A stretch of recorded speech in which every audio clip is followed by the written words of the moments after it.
नमस्कार, मैं हूं आपके साथ अलीम अतहर। अपना बिहार की शुरुआत बिहार के सियासत की बड़ी खबर से करते हैं। स्पीकर से मिले हैं सीएम नीतीश कुमार। विजय सिन्हा और नीतीश कुमार की मुलाकात हुई है। बंद कमरे में दोनों की मुलाकात हुई है। बड़ी खबर आपको बता दें, स्पीकर विजय सिन्हा से मुख्यमंत्री नीतीश कुमार की मुलाकात हुई है। बंद कमरे में यह मुलाकात हुई है। शैलेंद्र हमारे साथ जुड़े हुए हैं। शैलेंद्र, इस मुलाकात के मायने क्या हो सकते हैं? ये कहा जा सकता है कि बेहद महत्वपूर्ण है दोनों नेताओं की मुलाकात, क्योंकि बंद कमरे में मुलाकात हुई है। और सबसे बड़ी बात है कि विधानसभा में जो घटनाक्रम हाल के दिनों में चल रहा है, उन चीजों को लेकर के चर्चा होने की संभावना है। देखिए, एक और जो विधायकों को उनके जिले में और विधानसभा क्षेत्र में कार्यालय देने की बात थी, उस पर भी सरकार के द्वारा नाराजगी जाहिर की गई थी। और दूसरी ओर उत्कृष्ट विधानसभा और उत्कृष्ट विधायक के चुनाव को लेकर के भी जो गतिरोध था जदयू के विधायक इस डिबेट में शामिल नहीं हुए थे, तो कई मामले पर कहीं न कहीं विरोध था विधानसभा अध्यक्ष के निर्णय पर जदयू को। उसके बाद दोनों नेताओं की मुलाकात होती है तो महत्वपूर्ण माना जा रहा है। और सबसे बड़ी बात है कि जो राजनीतिक यदि हम बात करें तो जिस तरीके से जो भी राजनीतिक घटनाक्रम बिहार में बदला है, एआईएमआईएम के जो विधायक हैं वो उन्होंने पाला बदला। उसके बाद जो घटनाक्रम चल रहा है अग्निपथ पर, जिस तरीके से विरोध प्रदर्शन सदन से लेकर के सड़क पर हो रहा है, तो उन तमाम मुद्दों पर बातचीत की संभावना है। लेकिन जिस तरीके से उत्कृष्ट विधायक और उत्कृष्ट विधानसभा चुने जाने की बात थी, जिस पर जदयू ने नाराजगी जाहिर की थी, माना जा रहा है कि इस मसले पर भी मुख्यमंत्री नीतीश कुमार और विधानसभा के अध्यक्ष विजय सिन्हा में बंद कमरे में बातचीत हुई है। जी, यानी कि देखा जाए तो इस मुलाकात की अहमियत बिहार की सियासत में काफी अहम हो सकती है, क्योंकि जिस तरीके से आरजेडी अब सबसे बड़ी पार्टी बन चुकी है विधानसभा में। दूसरी बात यह कि आज मॉनसून सत्र का आखिरी दिन था। बिल्कुल, देखिए जाहिर सी बात है, क्योंकि आरजेडी में एमआईएम के जो विधायक हैं वो शामिल हो गए हैं। और मुख्यमंत्री के मिलने के ठीक पहले विधानसभा अध्यक्ष ने भी उन सभी 4 विधायकों से बारी बारी बातचीत की है। और उसके बाद मुख्यमंत्री नीतीश कुमार से उनकी मुलाकात हुई है। कल और पिछले 2 दिनों में कई गतिरोध थे जदयू और खास करके कहा जा सकता है कि विधानसभा अध्यक्ष और बीजेपी के विधायकों के बीच में कुछ मसलों पर। तो इन तमाम चीजों को देखते हुए अचानक मुख्यमंत्री नीतीश कुमार विधानसभा अध्यक्ष के कमरे में पहुंचते हैं और उसके बाद दोनों की बातचीत होती है बंद कमरे में। तो ऐसे में कयास यह लगाया जा रहा है कि जो भी विवाद था या फिर जिन मसलों पर नीतीश कुमार को और उनकी पार्टी को एतराज है, उन मसलों पर चर्चा हुई है। जी, चलिए, बहुत शुक्रिया आपका तमाम जानकारी देने के लिए शैलेंद्र। और रुक करेंगे इस वक्त एक और बड़ी खबर की। सीवान में न्यूज 18 की खबर का एक बार फिर से बड़ा असर हुआ है। दरअसल एक पैर से स्कूल जाना और अपनी दिनचर्या काम करने वाली खबर चलने के बाद सीवान के डीएम ने खुद संज्ञान लिया और बच्ची प्रियांशु को तुरंत ट्राईसाइकिल बैसाखी मुहैया कराई है। साथ ही साथ उन्होंने कहा है कि परिवार की माली हालत अच्छी नहीं है, उसको देखते हुए सरकारी मदद और कृत्रिम पैर लगाने की भी बात कही गई है। वहीं इसके साथ ही ग्रामीण और लड़की के माता पिता न्यूज 18 को धन्यवाद दे रहे हैं। छात्रा के परिजन और स्थानीय ग्रामीणों से बात की संवाददाता मृत्युंजय सिंह ने। न्यूज 18 पर खबर चलने के बाद सीवान के जिलाधिकारी द्वारा संज्ञान लिया गया है और देख सकते हैं ये दिव्यांग का घर है और इसे ट्राईसाइकिल बैसाखी मुहैया कराई गई है। चूँकि ये अभी तक पैदल या किसी तरह अपना दिनचर्या करती थी, एक पैर पे ये करती थी। हमारे साथ देख सकते हैं उनके माता है और ये वही प्रियांशु है, आप देख सकते हैं, ये और शिक्षक हैं। हम जानिए कि प्रियांशु से कि क्या बनना है आपको, क्या समस्या होती थी आपको?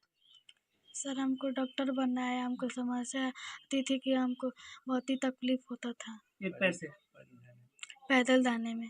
अब क्या क्या मिला है आपको? साइकिल, एक बैसाखी अब मिला क्या है। चाह रहे हैं? सर, मैं कृत्य चाहती हूँ कि मेरा पैर बना दे।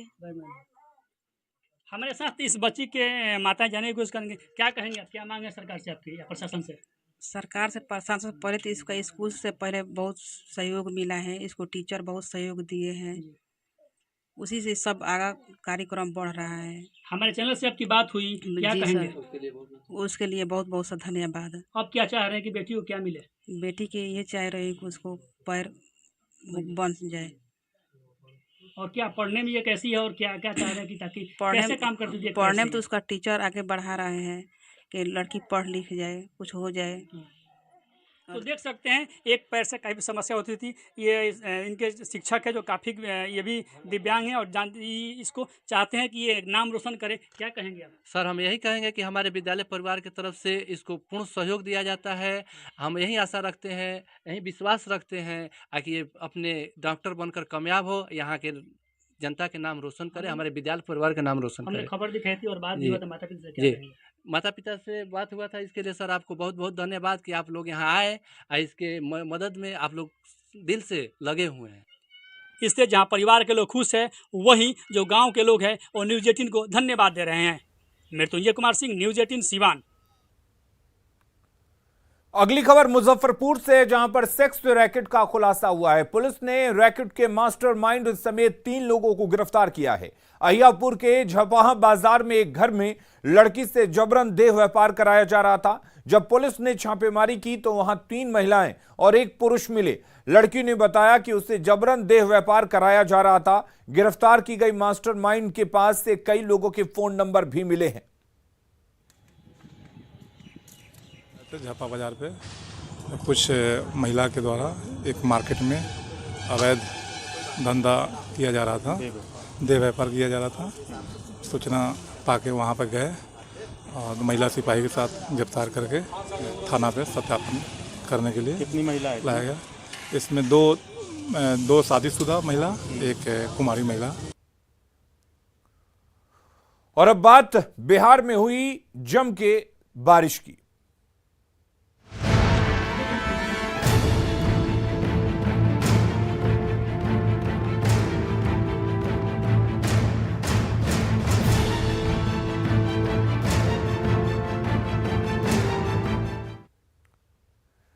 तो बिहार में बदरा जमकर बरसे हैं और इस पर हम आपको अपडेट दे दें। 72 घंटे के लिए मौसम विभाग ने अलर्ट जारी किया है। आंधी ठनका के साथ बारिश की चेतावनी दी गई है।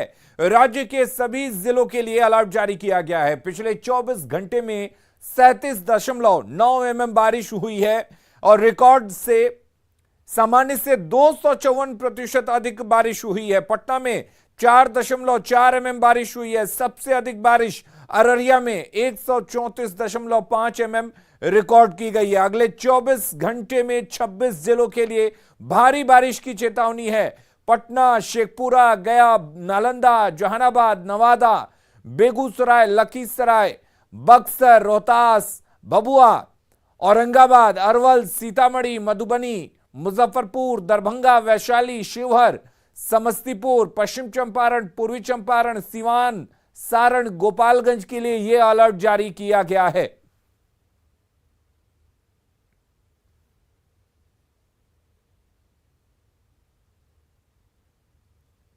और अब बात उफान पर नदियां और आफत में जान की।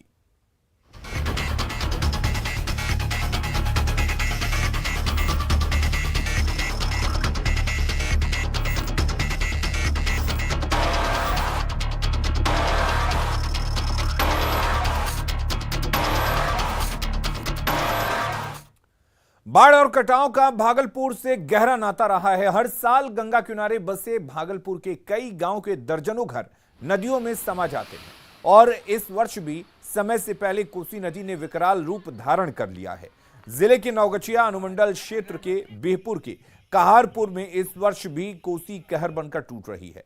आलम यह है कि दर्जनों घर, स्वास्थ्य केंद्र, नल जल योजना की टंकी कोसी में समा चुकी है।